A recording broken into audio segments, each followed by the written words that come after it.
Hi guys, my name is Diana Rosario and I'm an accounting major. Let's get on to the video.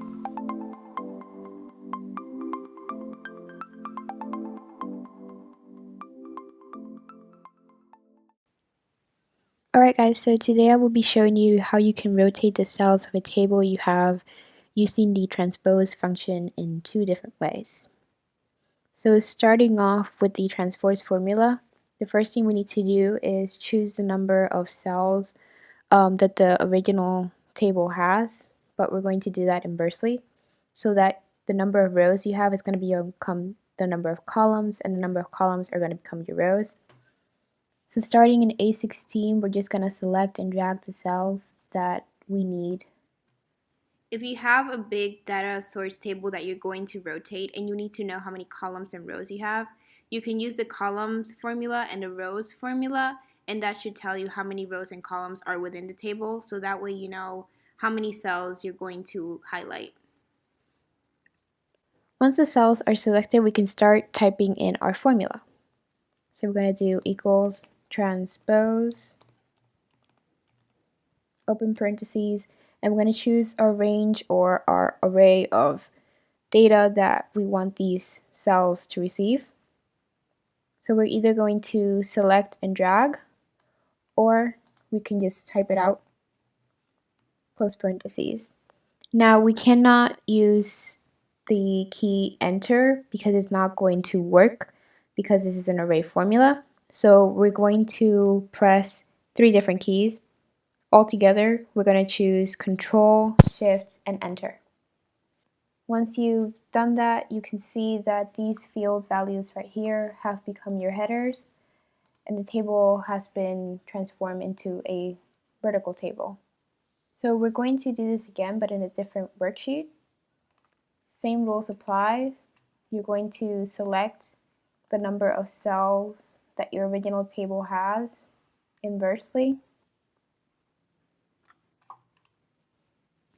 Once the cells are selected, start typing in your formula.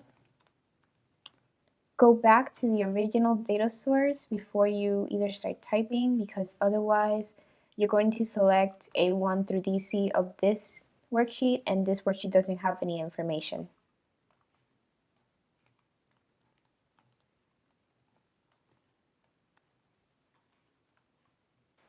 Remember guys, after you write your formula that you cannot press enter, you need to use Ctrl Shift and Enter.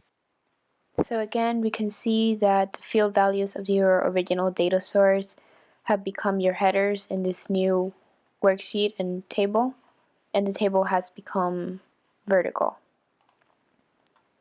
So now I'm going to show you the other way you could use the transpose function, and that is using copy and paste special.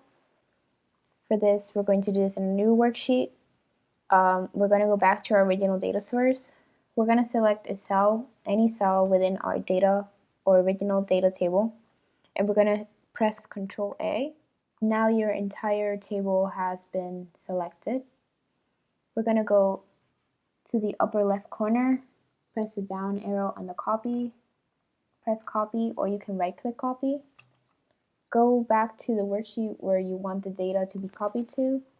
Select a cell where you want the data to begin. In this case, we're going to use A1.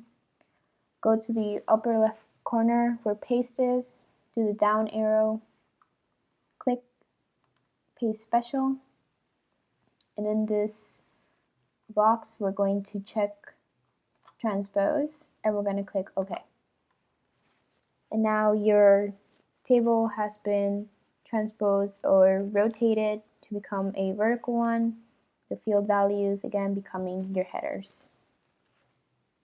So the major difference between using a transpose formula and using the copy and paste is that the table that was done with the transpose formula is directly linked with your original data source table.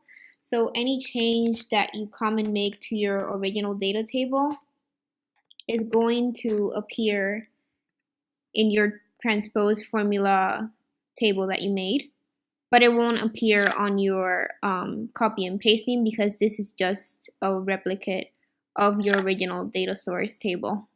So now you've learned how to transpose your formula in two different ways. See you guys.